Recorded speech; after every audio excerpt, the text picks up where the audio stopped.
मैं हूं समी इब्राहिम। आप देख रहे हैं शेफील्ड लाइव। आज का सबरंग विद जावेद काजी।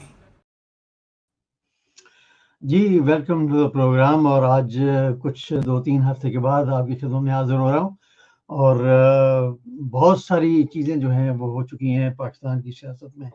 और हमारे 60% के पास टेलीफोन है, तो यही समझिएगा कि वो 60-70% या 50% जो है वो सहाफ़ी हैं।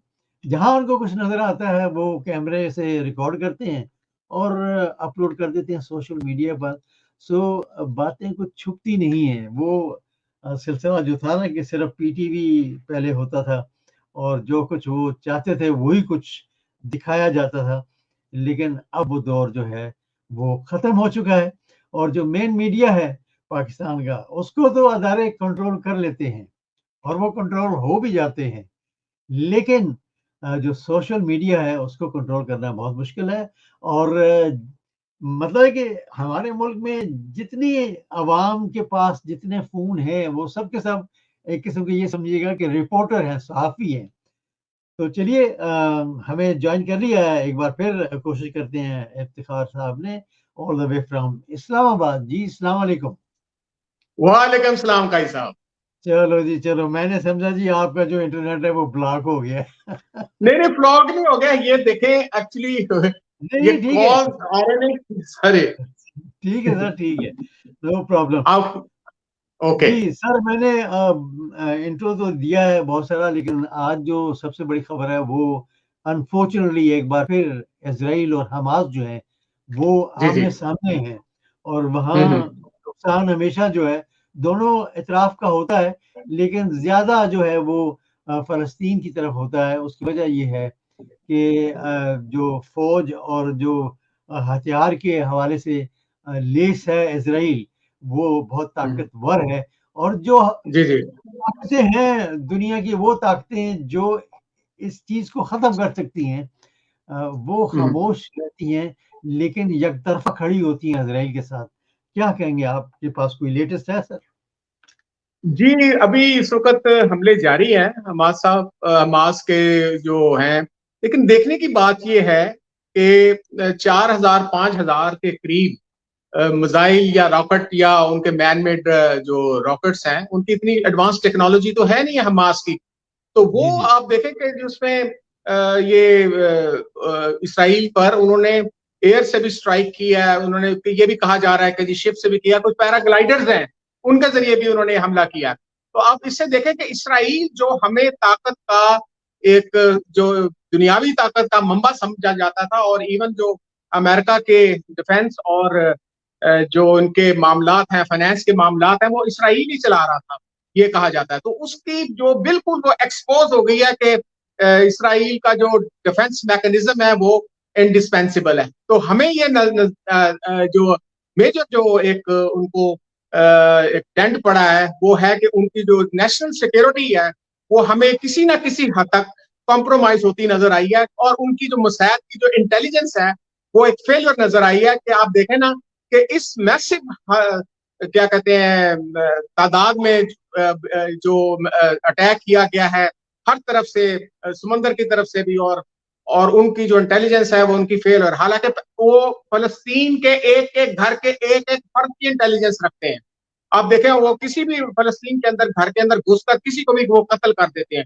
तो ये सबसे बड़ा एक उनके लिए एक बैड एक उनके लिए हुआ। अब दूसरी बात ये है कि ये जो एक कोशिश की जा रही थी एमबीएस की तरफ से, शहजादा जो वली अहद है अपना सऊदी अरेबिया के, वो कोशिश कर रहे थे कि अरब वर्ल्ड का और इसराइल के दरमियान एक अमन मुआहिदा हो जाए। आपने देखा होगा कि फर्स्ट टाइम ऑफिशियली जो है इसराइल का जो मिनिस्टर है उसने भी केएसए का दौरा किया था। और ये भी कहा जा रहा था कि पाकिस्तान के साथ जो मामलात किए जा रहे हैं, ये जो रजीम चेंज ऑपरेशन हुआ था उसमें यह चीज देखी जा रही थी कि पाकिस्तान को के अंदर इसराइल को तस्लीम करने के लिए जो पाकिस्तान की एस्टेब्लिशमेंट है उस पर जोर डाला जा रहा है। और यह भी कहा जा रहा है, आपने देखा होगा फैसल वाडा जिसको कहा जाता है कि ये एस्टेब्लिशमेंट का मोहरा है। जी तो जी ये जो उसने कहा था कि जनाबे वाला जो नवाज शरीफ है उसके साथ ये डील हुई है 15 से 18 महीने के दरमियान उसको रखा जाएगा प्राइम मिनिस्टर के तौर पे, और फिर इसको किक आउट किया जाएगा। दो मेजर काम लिए जाएंगे, एक तो इसराइल को तस्लीम करने की बात की जा रही है, और दूसरा जो है कि वो ये जो हिंदुस्तान है उसकी हेजेमनी एरिया इस इलाके के अंदर उसको तस्लीम करवाने की कोशिश की जा रही है। अब हुआ यह है कि ये जो पैचअप होने की बात हो रही थी, आपने ये देखा होगा कि हमास को और हिजबुल्लाह भी वहां पे, हिजबुल्लाह जो है वो दोनों को डायरेक्टली या इनडायरेक्टली ईरान सपोर्ट कर रहा है। और ईरान का सऊदी अरेबिया के साथ आपको पता है कि रिसेंटली जो स्ट्रेटेजिक अलायंस हुआ है वो चाइना और ईरान के साथ, और उसके अंदर टर्की भी शामिल है और फिर रशिया भी शामिल है, और ये एक उन्होंने स्ट्रेटेजिक अलायंस बनाया था, उसमें ये अमेरिका के अगेंस्ट एक बनाया गया था। अब जब इसराइल के ऊपर जब ये हमला हो गया तो अरब वर्ल्ड के साथ जो पैचअप हो रहा था, एक अमन का मुआहदा हो रहा था, उसको बहुत बड़ा एक नुकसान पहुंचेगा। अब दूसरी सूरत ये होगी कि ये जो भाई यहाँ पर जी जी सवाल बनता है कि अक़वाम मुत्तहिदा जो है उसका रोल क्या है इसमें? देखें कि अक़वाम मुत्तहिदा जो है ये यूनाइटेड नेशंस को फौरी तौर पर सिक्योरिटी काउंसिल का इजलास बुलाना चाहिए था। और अगर बात ये होती है कि अक़वाम मुत्तहिदा का जो रोल है वो बड़ा पैथेटिक है, खास तौर पे फलस्तीन और कश्मीर के मामला में, ठीक है ना, ये दोनों जो है लॉन्ग स्टैंडिंग इश्यूज हैं यूनाइटेड नेशंस के चार्टर के ऊपर। 67 में तो ये इसराइल ने इन इलाकों पर कब्जे किए थे, अब ये इसको तूफान का नाम दिया जो स्टॉर्म जो इन्होंने किया है इसराइल के ऊपर, तो ये एक तरह का जो तूफान इन्होंने बारी किया, तो उसमें चाहिए था कि नेशनल। और ये भी मैं आपको बता दूं कि ये जो लावा पक रहा होगा ये सीआईए के नोटिस में भी है या सीआईए के भी फेलियर है, क्योंकि सीआईए का स्ट्रेटेजिक अलायंस है इनके साथ, मुसैद के साथ, ये इस इलाके में। तो इस नेशनल इनका सिक्योरिटी काउंसिल जो है इनको चाहिए कि इलाके में अमन जो है वो उसको जो कायम करने की कोशिश करें। अब जो टू नेशन थ्योरी की बात करें, जिस तरह पाकिस्तान में टू नेशन थी, यही टू स्टेट की थ्योरी थी कि इस फलस्तीन और इसराइल को दो इंडिपेंडेंट रियासतें डिक्लेयर की जाए। अब इसराइल जो है ये आप देखें कि यहाँ पर ये जो 48 49 में जो जूस जो इकट्ठे हुए थे, ये उनका इलाका नहीं है, ये पूरी दुनिया से जूस इकट्ठे होकर इसराइल के इलाके में यहाँ पे आए थे। हमें कुछ लोग ये कहते हैं ना कि ये नजरियाती स्टेट है पाकिस्तान और इसराइल, मैं नहीं समझता कि इसराइल जो एक नजरियाती स्टेट है। ये वहां पे नजरियाती तो लोग जो जूस जितने भी थे वो पूरी दुनिया से इकट्ठे होकर यहाँ पर आए हैं। ये नहीं है कि उनके लिए स्पेशल जो जबकि फलस्तीनियन है ये तो उनका इलाका है यहाँ पे, ठीक है ना, और ये सदियों से उनका वो इलाका है। तो इनको जो यूनाइटेड नेशंस है उनको फौरी तौर पे एक क्या कहते हैं हंगामी जो है इजलास बुलाना चाहिए नेशनल सिक्योरिटी काउंसिल का, और उसके अंदर तमाम जो 5 जो इनके परमानेंट मेंबर्स हैं उनको भी बुलाएं, और दूसरी अरब वर्ल्ड को भी बुलाएं, और केएसए को भी बुलाएं, और दूसरे उनको। तो जब तक मैं ये समझता हूं कि ये मामला चलते रहेंगे, जब तक ये फलस्तीन का और इसराइल का ये क्या कहते हैं मामला तय नहीं होते, उनकी स्टेट के मामला तय नहीं होते, तो गजा की पट्टी आपने देखा कि गजा की पट्टी के साथ जो इनकी फेंसिंग थी वो उनको तोड़ दिया, और तोड़ने के बाद उसके अंदर पेनिट्रेट कर गए, और ये ग्राउंड फोर्स है, तो किधर गई इसराइल की वो फ्लाम। तो मैं ये समझती हूँ अब खुदा ना खास्ता अब जो फलस्तीन के निहत्ते मुसलमान हैं, बच्चे हैं छोटे, उन सब का इन्होंने मैसेकर करना है, और मैसेकर करने के बाद उनको मेरा ख्याल है कि एक ये जुआस पैदा किया जा रहा है कि जी अपना इसराइल को अपनी नेशनल डिफेंस जो है उसको मजबूत करने की खातिर फलस्तीन के अंदर जो रहने वाले मुसलमान हैं उसका तिया पांचा करना है। अब ये मुझे साजिश भी लग रही है, अब जाहिर ईरान भी डिनाई करेगा, और ये इस पे बहरहाल बाय ऑल मींस ईरान को भी बुलाना चाहिए, दूसरे भी कंट्री जो है एक पूरी दुनिया की जो क्योंकि यूनाइटेड नेशंस का कहा जाता है कि वो नुमाइंदगी करता है, तो वहां आकर बात करें। इसमें चाइना को बुलाएं, रशिया को भी बुलाएं, जिसके बारे में कहा जा रहा है वो केएसए को भी स्ट्रेटेजिक अलायंस के अंदर है, और अमेरिका को भी बात करें। तो ये अगर ना किया ये पूरी अरब वर्ल्ड में फैल जाएगा, और पूरी अरब वर्ल्ड में फैलने के बाद पाकिस्तान ऑलरेडी आप देखें यूक्रेन और रशिया की वार की वजह से पूरी दुनिया के अंदर जो इकोनॉमी जो है वो एक कोलैप्स करती हुई नजर आ रही है। मैं ये समझता हूं कि अगर इस फौरी तौर पर इसको कंट्रोल ना किया गया तो पूरी दुनिया के अंदर ये फैल भी सकती है। जी कैसा आप क्या समझते हैं कि ये जो चिंगारी उठी है अब ये वर्ल्ड वॉर जो है वो हो सकती है? देखें इसराइल का जो नुकसान हो रहा है, मुझे कुछ लोग अभी तक ये चल रही है बात, कुछ 70 को कह गए हैं कि यहूदी या वो इसराइल के लोग मर गए हैं, और कुछ और भी लोग कह रहे हैं। लेकिन इससे पहले भी आप देखें ना कि मस्जिद अक्सा के अंदर कितने मुसलमानों को शहीद किया गया नमाज अदा करते हुए, और रोजाना आप 2, 4, 5, 10, 15 जो है फलस्तीनियों को शहीद कर दिया जाता है। तो ये चिंगारी हो सकती है। जो आप देखेंगे वो जो पहली जंग अजीम थी वो भी एक चिंगारी बनी थी ना, एक शहजाद मर्डर हो जाता था, उसके बाद वो पहली जंग अजीम जो है उसकी जो वो पूरी दुनिया के अंदर फैल जाती है। अब ये भी ऐसे ये महसूस हो सकता है। अब ये भी एक 9/11 का एक तरह का ड्रामा हो सकता है, या अभी हम इसको वैल्यूएट कर रहे हैं कि ये कैसे और कहां से हुआ है, क्योंकि 4000 मिसाइल जो है वो फायर होते हैं, रॉकेट फायर होते हैं। तो ये आम बात नहीं है। ये हमें ये देखना है कि मोसाद और CIA जो है इतना बड़ा क्लैप्स जो है, जो इंटेलिजेंस फेलियर है, वो क्यों हुआ और कैसे हुआ है।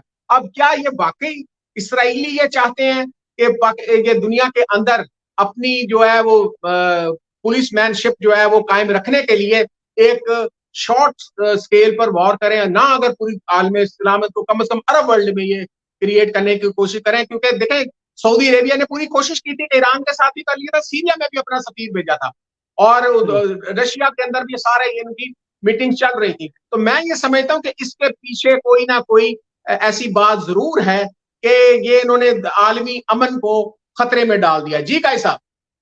जी, ये तो होगी इजराइल और हमास की बात। अब चलते हैं, एक जंग हमारे मुल्क में भी चल रही है, सियासी जंग चल रही है, और उसमें आपसे कुछ चीज छुपी हुई नहीं है कि बहुत सारे लोग जो हैं वो गायब कर दिए जाते हैं। फिर पहले प्रेस कॉन्फ्रेंसेस होती थी, अब इंटरव्यू होना शुरू हो गए हैं। एक इंटरव्यू जो है वो मंजर आम पर आया, लेकिन दूसरा इंटरव्यू जो है वो दबा दिया गया है डॉन की तरफ से, या जिस तरह भी हुआ है। तो आप क्या समझते हैं, ये दूसरी तरफ जो तहरीक इंसाफ के रहनुमा हैं जो इस वक्त गुमनाम जिंदगी गुजार रहे हैं, वो सोशल मीडिया पर आकर अपना कुरान पे हल्फ दे रहे हैं कि हमें इमरान खान साहब ने कभी ऐसी तरबियत नहीं दी कि हम अस्करी या पब्लिक तंसीबात जो हैं उन पर हमला करें या तशद्दुद करें। तो आप क्या समझते हैं कि अदालतें जो हैं वो इन दोनों चीजों को कैसे देखेंगी? पहली बात तो ये है कि आपने जो बात की है इनकी, पहले तो होता ये था ना कि जी उठा के ले गए हैं, उसको रखा है, जेलों में रखा है। जो प्रेस कॉन्फ्रेंस करता था और PTI छोड़ने का ऐलान करता था, वो उसके बाद जनाब ये सिलसिला होता है। तो हुआ फिर उस्मान डार को जब पकड़ के लेकर गए हैं और उसको कराची से उठाया, तो वहां पे ब्रिगेडियर हारिस नवाज जो वहां का होम मिनिस्टर है निगरान, तो उसने ये कहा कि जनाब FIR काटी है, उसको कोई भगवा हो गया, ये होगा। तो जनाब तो हुआ ये है कि अब उसको इतना तशद्दुद किया गया, इतना तशद्दुद किया गया, और उसके बाद उसको जाहिर कहां पे किया जाता है, वो जनाब ये जो कामरान शाहिद के घर। अब मुझे कि वो बेचारा इतना वो आप अगवा हुए हो, और होने के बाद जनाब आप किसी पाकिस्तान में किसी दोस्त के घर बैठे चाय पी रहे हो, पीछे आपकी फैमिली बैठी है, वो ढूंढती फिर ये पूरी दुनिया में। तो ये जो है अब जो नेशन है वो एक्सेप्ट करने के लिए तैयार नहीं है ये ड्रामा। और वो जब उसने जो बातें की हैं वो काफी कंट्रोवर्शियल है, क्योंकि आपके पास टाइम नहीं है, तो इसी हिसाब से वो आप सारी दुनिया भी ये देख चुकी है। अब उसको किसी ने तस्लीम नहीं किया। अब आप वहां पे आप देखें कि उसकी जो वालदा है उसने कहा कि ये PTI छुड़वाई गई है मेरे बेटे से, ठीक है ना, सियासत छुड़वाई गई है या छोड़ी है उससे जबरदस्ती। उसके भाई उमर ने भी कहा है, उमर डार ने भी, और बड़ा उसने वीडियो पैगाम दिया। लेकिन मां ने कहा है कि भाई अपना क्या ख्वाजा आसफ तुम इंसान के, जी सर, तो इंसान के बच्चे बन जाओ। अब मैं निकली हूँ, अब कल वो निकली थी माँ, वो सारे अपने हल्के में गई है, तो वहां पर दुनिया इकट्ठी हो गई कि हम ख्वाजा आसफ को वोट नहीं देंगे। ख्वाजा आसफ को यह कहा कि तुमने कानपट्टी पर पिस्टल रख के मेरे बेटे से ये बयान दिलवा दिया, लेकिन मैंने PTI नहीं छोड़ी, मैं तुम्हारे खिलाफ इलेक्शन लड़ूंगी। अब उसी तरह दूसरी बात आप देखें कि जब दूसरा जो MNA जो है सदाकत जो है मरी का, जो शायद हकान अब्बासी को हरा के आया था पार्लियामेंट में, तो उसको जनाब उठा लिया, क्योंकि शायद हकान अब्बासी को भी सुना जिताना था। तो उसको टार्चर करके जब उससे जनाब उसका बयान जो है आदिल शाहजेब जो डॉन का है, तो उससे जनाब राब्ता किया ताकतवर हलकों ने कि भाई इससे वो आपने गुफ्तगू करनी है इमरान खान के बारे में। इमरान खान ही चुप रहा है ना हर लिहाज से। आप देखें उसका इद्दत का, आप देखें कितनी अजीब बात है कि इद्दत का केस चल रहा है उसका हमारी अदालतों के अंदर, उस पर बाद में आते हैं। तो सदाकत से जब इंटरव्यू कर लिया, वो उन्होंने जनाब इंटरव्यू जो इनकी जो एडिटोरियल पॉलिसी होती है वो थोड़ी सी सख्त होती है, तो उनके जो करता धरता मैनेजमेंट किया, उन्होंने कहा कि इंटरव्यू की वो हमें सीडी भेजें या उसकी कैसेट भेजें। जब इंटरव्यू की कैसेट उनके पास पहुंची तो वहां उन्होंने जब देखा तो वो सारी फिल्थ थी। वो फर्स्ट लेडी जो रह चुकी है साहब का, उनके बारे में वो गंदी गंदी बातें की हुई थी। उन्होंने कहा कि यार ये सही है या गलत है, इस किस्म की बात जो है हम दूसरा मौकफ सुने बगैर। और वैसे भी आप अगर एक आप देखें कि एक ऐसी जो एक्स मूवीज है या इस तरह के, आप उसको एक्सप्लेन करना शुरू कर दें कि उसमें होता क्या है, तो वो जो गुफ्तगू देखी है, तो उसके बाद उन्होंने कहा मैनेजमेंट ने कि जनाब ये नहीं हम चला सकते। उसमें कुछ लोगों ने कहा, बड़े ताकतवर लोगों ने, इसको चलाओ, तो उन्होंने कहा, इनकार किया। उन्होंने कहा जी हम जो बड़े बड़े फिर एंकर वहां पे बैठे थे, तो उन्होंने कहा कि यानी डॉन के जो थे एम्प्लॉयज और मैनेजमेंट के कुछ लोग, हाँ जी, उन्होंने कहा हमने इस्तीफा दे देना, आप चलाएं इसको। उसके बाद ताकतवर हल्कों ने राब्ता किया और उन्होंने कहा कि जी ये सीडी हमें दें, हम इसको पास रखना। उन्होंने कहा जी वो भी नहीं हम देंगे।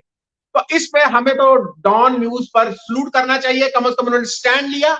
और उसके बाद क्या हुआ कि अब तक अब उनको छोड़ना पड़ा। आपने वो वीडियो देखी होगी कि जिस पर वो अपनी मां से जाके मिलता सीढ़ियां चढ़कर, उसको उसके बाद वो बेल भी हो जाती है।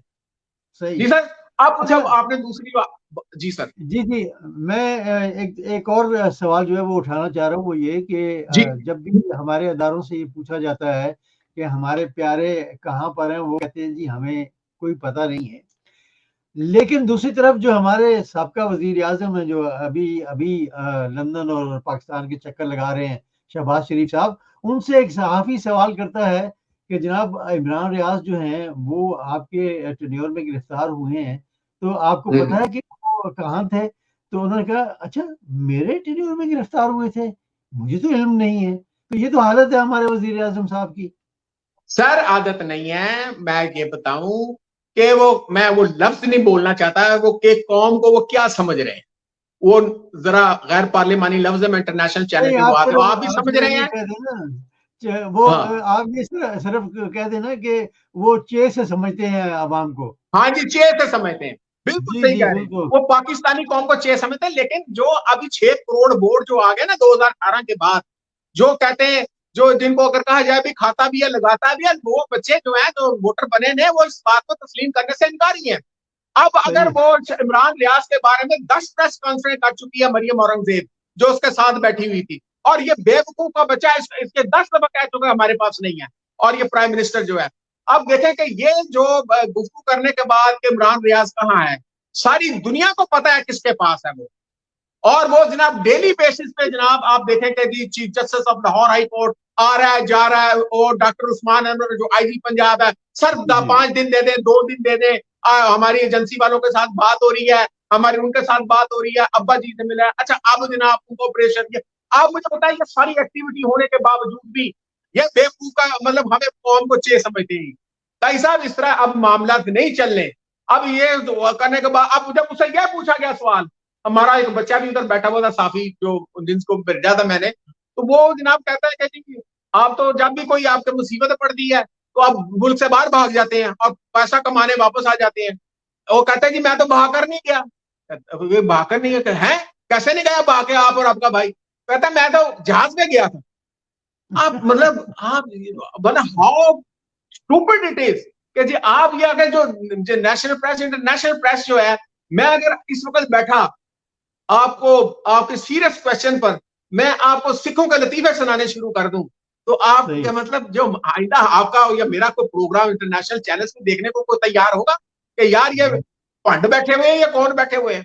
तो इस तरह अब जो नेशन जो है वो रेडी नहीं है चे बनने के लिए, ठीक है ना। और अगर ये चाहते हैं कि नवाज शरीफ को by all hook and crook जो है उसको प्राइम मिनिस्टर बनाना है, तो मैं कहता हूं बिल्कुल ना बना, आप इलेक्शन करवाएं। 22 अरब 24 अरब जो है ऐसे काम का खर्च करना। आप कहें सुबह एक ऑर्डिनेंस जारी करवा दें कि जनाबे वाला prime minister means Nawaz Sharif, ठीक है ना, चीफ मिनिस्टर मीन्स हमदा शहबाज, और वो मतलब आइन में अबलीग कर दें, हमजा शहबाज अब्लीक वो शहबाज शरीफ अब्लीक फलां, ठीक है ना जी, और नवाज शरीफ अब्लीक मरियम नवाज, ऐसे कर दें। जरूरत ही नहीं है इलेक्शन करवाने की। सही है, ठीक है ना, तो उनका काम नहीं है। जी जी, आप कुछ ज्यादा कह गए हैं। 22 अरब 24 अरब 22 करोड़ 24 करोड़ है अवाम जो नहीं, मैं अवाम की बात नहीं कर रहा, मैं रकम की बात कर रहा हूँ। रकम की बात रकम की बात कर रहा हूँ। वो खर्चने की क्या जरूरत है? 24 करोड़ तो अवाम है ना, उसमें से वोटर जो है, आप जाहिर है तो उसमें देख लेंगे 8 करोड़ वोट 9 करोड़ या 10 कितने वोटर हैं, तो वो तो बाद में आपको पता चल जाएगा कितने हैं। लेकिन अभी भी लिस्टें तैयार हो रही है हल्का बजे, वो तो जितना 22 अरब या जो खर्च होने हैं, तो वो तो अभी खर्च होने, कुछ जेबों में भी डलना है ना। तो ये हमें ये सिलसिला खत्म होता नजर नहीं आ रहा। और मैं ये समझ रहा हूं कि जो थ्रेट हुई है, जो उन्होंने फेस किया, मरियम नवाज के जलसे में मेरी एक जर्नलिस्ट से भी बात हो रही थी, जो लाहौर में बैठा, वो 669 कहते बंदे गिने गए हैं। 125 125 मोटरसाइकिल देने के लिए वो दे रहे हैं। वो कहते हैं, वो अक्सर जो बैठे हुए थे 669 में से, वो कहते हैं हम तो मोटरसाइकिल के लिए बैठे हैं। कुछ कहते हैं हम सुना कि बिरयानी के साथ कुछ और प्लेटें भी आ रही हैं। और फिर उन्होंने ऐप तैयार की। जी सर, उन्होंने एक ऐप तैयार किया कि वो जो मूवमेंट होगी कि जी पता नहीं मैं 500 बंदे लेके आकर जनाब मोटरसाइकिलें लेने शुरू कर देगा। तो मैं ये समझता हूँ कि ये जो मामलात है, ये इनके लिए गले पड़ने वाले हैं, और ये मुल्क को तबाह करने के लिए हो। अगर ये इलेक्शन मुझे नहीं होते नजर आ रहे, मुझे इलेक्शन देखें, ये आपको कोई हमें हंगामा नजर नहीं आ रहा। आज बिलावल ने भी प्रेस कॉन्फ्रेंस की है, उसने कहा कि मुझे कोई तैयारी नजर नहीं आ रही नवाज शरीफ की। और एक और भी मुझे ये लगता है, ऐसे लग रहा है, क्योंकि फैसल बाडा तो एस्टेब्लिशमेंट का आदमी है, वो कहता है कि मियां साहब ने जो ये तड़ी लगाई थी एस्टेब्लिशमेंट को कि मैं फैज हमीद की और बाजवा की कोर्ट मार्शल करूंगा। हाँ जी, और एक वीलॉगर भी है कोई पंजाबी, जो मरियम नवाज का कोई वीलॉगर है, वो कहता है कि मरियम नवाज ऑर्डर कर रही है अपना आसन मुनीर को कि जी जो रिटायर किया अभी लेफ्टिनेंट जनरल बन रहे थे, उनमें सीनियर मोस्ट है इरफान मलिक साहब मेजर जनरल, उनको रिटायर कर दिया गया क्योंकि उन्होंने मरियम नवाज के उधर कश्मीर के अंदर वोटों में प्रॉब्लम डायल की कि वोटों को उनको जीतने से रोकने की कोशिश की थी। हालांकि ब्रिगेडियर नहीं, वहां से उन्होंने हटा भी दिया था, वो ये उस वक्त थे ही नहीं उस इलाके में, और उसको कवर नहीं कर रहे होते थे। तो अब अगर ये इस तरह की बातें करने लगे तो आर्मी के अंदर जो है ये प्रॉब्लम आना शुरू हो जाएगी, क्योंकि 80% तो मेजर रिटायर हो जाते हैं, उसके बाद लेफ्टिनेंट कर्नल प्रमोट नहीं होते। तो जो भी अगर रिटायर हो जाएगा तो उसका मतलब ये तो नहीं होगा सर कि आप जो है वो किसी तदबीरी कार्रवाई या किसी मुल्क दुश्मनी की वजह से रिटायर होता है। तो इस तरह जो बयानात दिए जा रहे हैं आर्मी के खिलाफ, इसको नोटिस क्यों नहीं किया जाता कि जी मेरी मर्जी से वो प्रमोट नहीं हुआ? तो ये जनाब आर्मी का मोरल गिरता है। तो आप छोड़ें बाकियों को कि वो उनके साथ क्या सलूक होना या नहीं होना। जी भाई साहब। जी बस आखिरी सवाल है वो ये कि खैर वो सवाल तो और भी बहुत है, आप एक और आप करें सर, करें आप, काफी हफ्ते के बाद आप आए हैं, कोई मसला नहीं है। एक और प्रोग्राम और भी करेंगे इंशाल्लाह इसमें। सिर्फ आखिरी सवाल करना चाह रहा हूँ कि आप देख रहे हैं कि 21 अक्टूबर को नवाज शरीफ साहब आएंगे?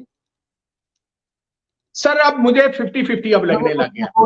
रिपोर्टें भी आना शुरू हो गई हैं। देखेंगे उनका वो दिल में पता नहीं सुराख कब हो गया, दिल तो तेरा पता नहीं उदास है नासर, ये शहर क्यों साए साए करता है, ये कब्बे क्यों काए काए करती है, ये गवांडन क्यों हाय हाय करती है। तो जाहिर है वो जो है अपना ये उनके जो दिल के मामलात हैं, वो आपको पता है कि उनके जो क्लच प्लेटें खराब होना शुरू हो जाती थी, याद है ना आपको? वो आखिरी दम पर होता था कि अगर सुबह जो है वो फौत हो जाएंगे, इतनी गिर गई हैं। और वहां जाते ही वो एक दिन नहीं गए वहां पे। अगर इसकी मुआयना करवाए ना इनकी रिपोर्ट्स का, वो जो इस किस्म की रिपोर्टें उस वक्त दाखिल की जाती हैं जिस वक्त जनाबे वाला या तो उन्होंने मूड नहीं है वहां पे आना, और वो भगौड़ा है। तो मैं खुद एक लॉ का स्टूडेंट हूँ, तो मेरी दूसरे जो सीनियर लॉयर्स हमारे जिस तरह एतजाज एहसन या दूसरे लतीफ खोसा है, उनसे भी बात हुई है। तो वो ये कहते हैं कि जी मतलब बाय ऑल मीन्स वो भगौड़ा है, वो मुलजम नहीं है, वो मुजरम है।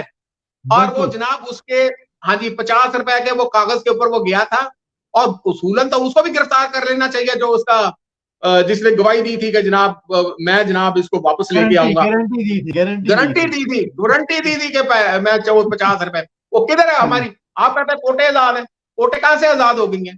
अब जहां तक काजी फैजिसा की बात है, वो बाकी तो वो चल रहा है सारा।